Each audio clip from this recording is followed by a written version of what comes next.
Hello guys! Welcome back to my channel! Alright, napaka-exciting po ng ating topic ngayon! Si Manulife! At bakit sa tingin ko, napakaganda nitong dividend stock na dapat nating sukan.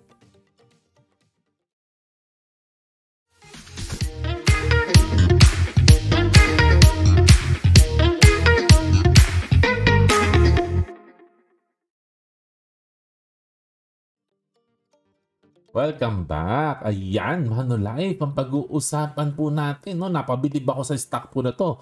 At para po sa akin ay isa po itong great dividend stock na napabili nga po ako lately po. No?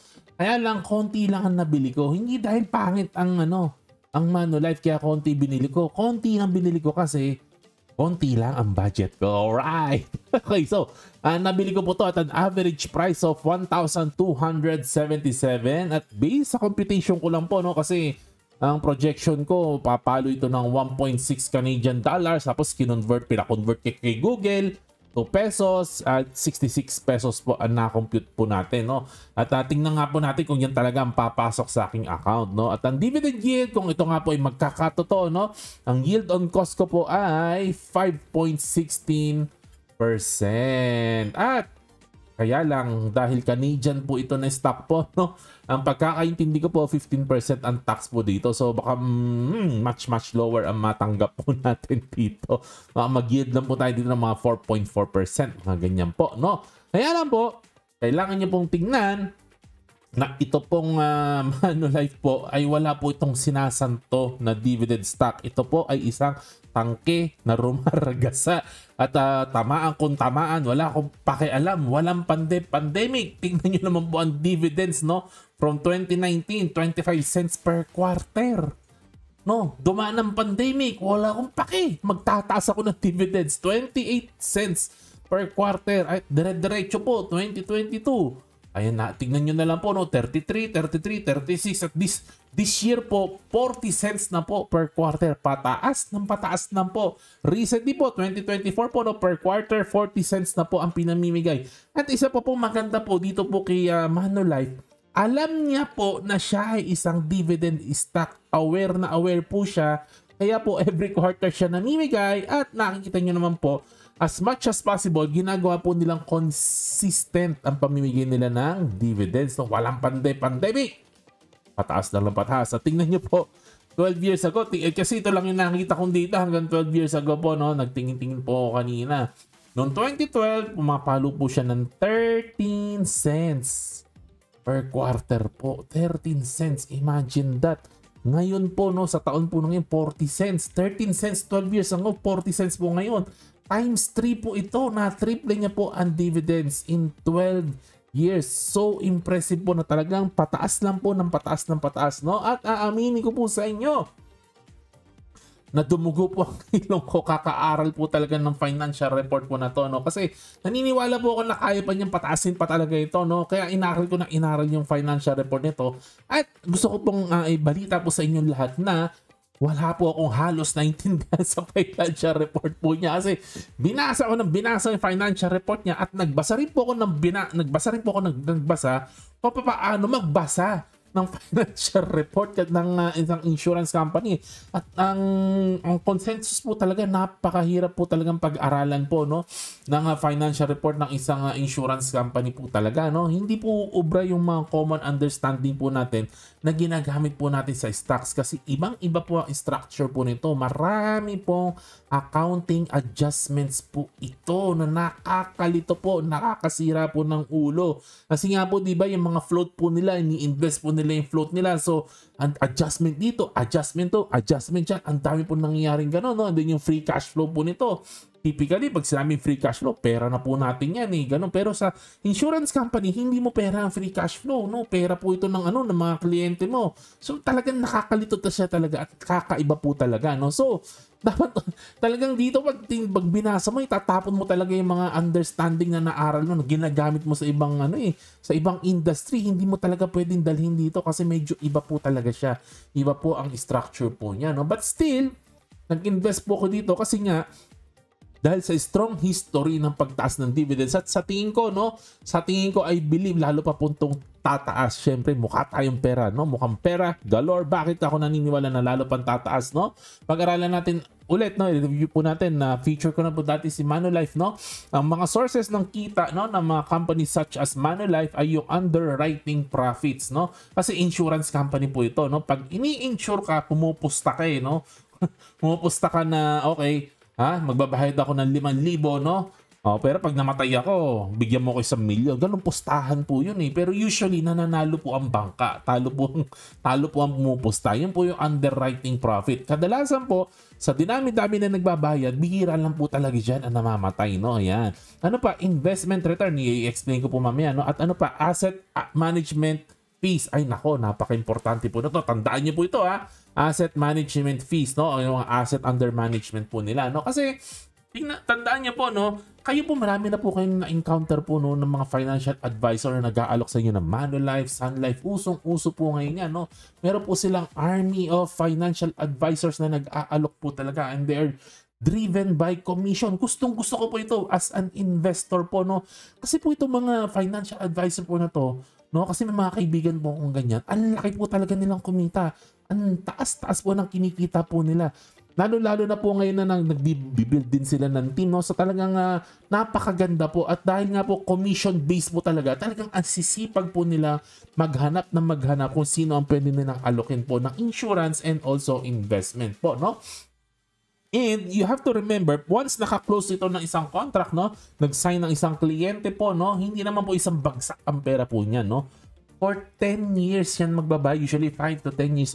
Utay po yan. So ibig sabihin, tuwing nakaka-sign up po, no, ng kliyente po, no, ang insurance company, no, may steady stream of ng papasok na pera for the next 5 to 10 years, ganyan po, no. So dito yung kagandahan po, no. Ano pa, ang underwriting business po, napakasigurista po nito. Syempre ang ini-insure po nito, yung mababa po ang chance na mategi ka. Ganun po. Lahat talaga titingnan sa'yo, naninigarilyo ka ba, ganyan. Ang daming interview, no. Kung obese ka ba, ano ba sakit mo, syempre papacheck up ka pa. Bago ka i-insure niyan, talagang healthy ka, talagang napakababa ng chance na mategi ka. Ganun po, kaya sigurista po. Kaya marami po, dalasan po talaga yung premium nito, ay talagang kumikita po talaga sila ng maganda po dito. Ano pa, kumikita po sila sa tinatawag po na float. Ano po yung float, no? Pag nagbayad ka ng insurance mo, no, sa isang insurance company, pre-need po yan.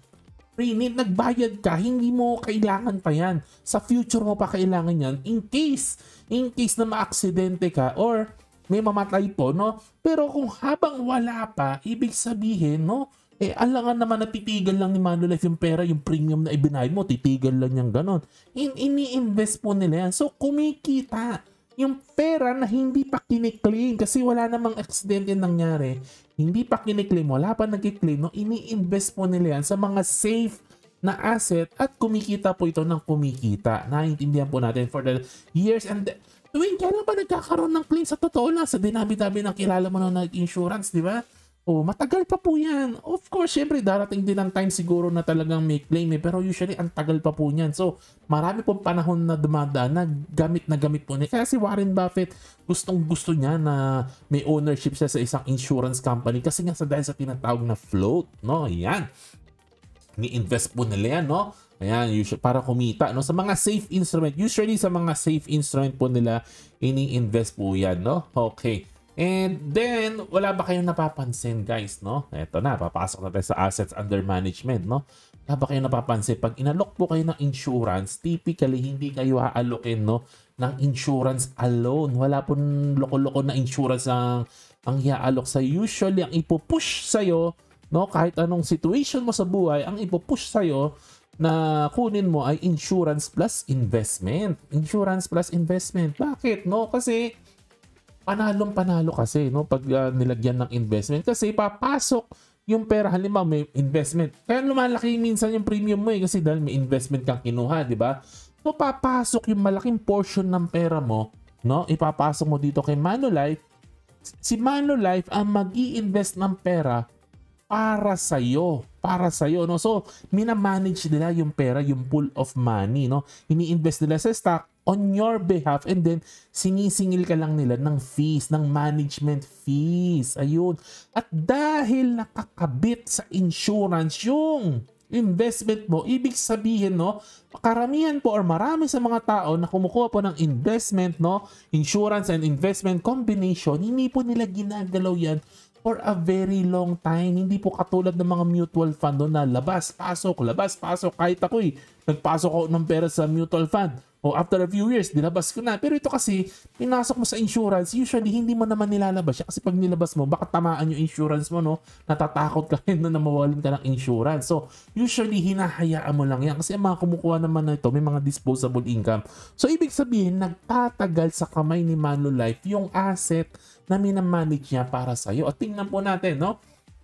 Yung asset na minamanage niya para po sa kanilang mga kliyente. Noong 2014, no, 700 million lang po to, no, dollars. And by 2018, nasa $1 trillion na po ito. At tingnan po natin recently po, 2023, halos $1.4 trillion na po ang minamanage po nitong asset para po sa kanilang mga kliyente. Kasi inaano natin, ina-outsource natin, no, sa insurance company, no, dito sa halimbawa kay Manulife po, no. Pag bumili po tayo sa kanila ng investment, no, ini-entrust natin sa kanila, sila ang magmamanage. Siyempre, hindi po libre po yun, no? Sinisingil po nila tayo. And usually, percentage po ito ng value ng asset na minamanage po nila. Ibig ko pong sabihin, habang tumataas po at tumataas yung value ng asset na minamanage po nila, palaki din ng palaki ang kita po nila. At katulad nung in-explain ko po sa inyo, hindi naman po madalas may nagwi-withdraw po dito kasi ang mga nagpapasok po dito, puro long term ang iniisip, puro pagtanda ang iniisip. Kaya pagpasok ng pera, usually hindi na lumalabas. Kaya itong asset under management, pataas ng pataas at pataas din ng pataas ang fees na kinokolekt po nila dito. O di po ba? Ang ganda bilang investor, napakaganda. No, habang tumataas yung asset under management every year, tumataas ang kita po nila, no? And we expect na increasing ang for these reasons sa mga sinabi ko, doon ako naniniwala, no? Kahit na talagang dumugo ang ilong ko sa financials niya, sinimplify ko na lang sa utak ko kung anong nangyayari sa kanya. Tiningnan ko na lang yung mga key data, katulad po dito, asset under management, yung mga ganyan po, no? Yun na lang po ang mga tiningnan ko. Tsaka po yung book value po nila, no? Yung book value po nila. Yun po talaga ang tiningnan, sinundan ko po na nag-i-increase ang kanilang book value at yung asset under management. So, ini-expect ko po talaga na dire-diretso lang pong gaganda ang business nito at dire-diretso po makakapagbigay ng napakagandang dividends, no? And insurance, no? Insurance to, kaya nag-i-insure kasi dapat mas maunang mamatay ang kliyente, no, kaysa sa insurance. So, insurance companies are built to last, survive for decades, even centuries. Ganyan po talaga yung structure po niyan. Ingat na ingat po ang management po, no, na hindi po sila masyadong risky na kumilos po diyan, no. Although mapakalikot po na maintindihan yung mga reporting po nito, pero yung underneath po nito, inaingatan po ito ng management po, no, kasi kailangan mabuhay ng matagal kasi kawawa naman po ang mga nag-i-insure po sa kanila, no. And this is very very good po, no, for dividend investor, no, na hindi maggahaman sa mga short big gains, no, but for mga dividend investor na ang gusto is low methodical growth lang, no, at very very patient po na nag-aantay. Yan lang naman po ang ating analysis for this stock, no. Anong tingin nyo guys sa MFC, no? I am not saying na tama po ako, no. Ang sabi ko lang po, sinishare ko lang po sa inyo na ito po ang simplified view ko sa business po na to, at paki-share naman po ninyo anong masasabi po ninyo. Pero ako po, bumili na po ako ng konti at gusto ko, excited po akong masundan kung anong mangyayari sa next chapters po ni Manulife. Ayan, basahin nyo na lang po ang mga disclaimer. Hindi po tayo expert, hindi po ako trained sa financials, no. So please, no, this is just for general education and entertainment only, no. Always do your own research, no, before making investing decision. Like, subscribe, share, hit na notification bell. Kwentuhan po tayo sa baba. To God be the glory. God bless po sa inyo. Happy investing. Bye!